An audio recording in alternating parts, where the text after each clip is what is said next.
DPD Partai Demokrat Aceh, Bapak Muslim beserta rombongan.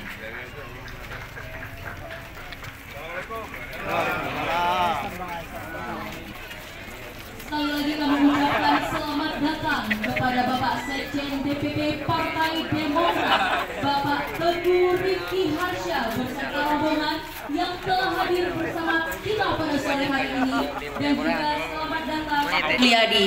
Kepada Bapak Sekjen kami persilahkan untuk mengambil tempat yang telah kami. Bapak Ibu yang hadir juga bisa mengambil tempat yang telah kami sediakan di bawah tenda. Untuk bapak-bapak dan untuk ibu-ibu juga sudah kami sediakan di atas balai. Terima kasih.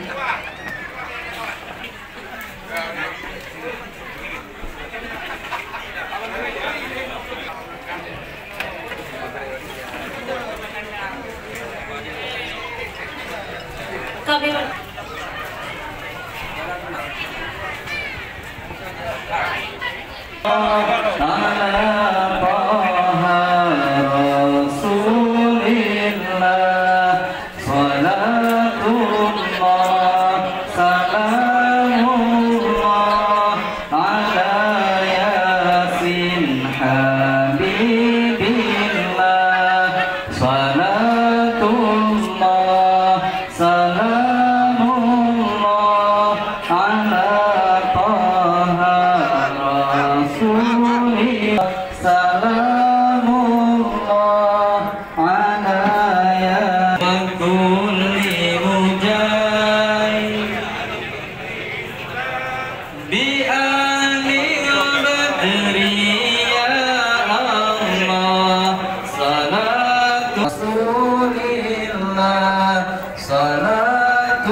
wa kulli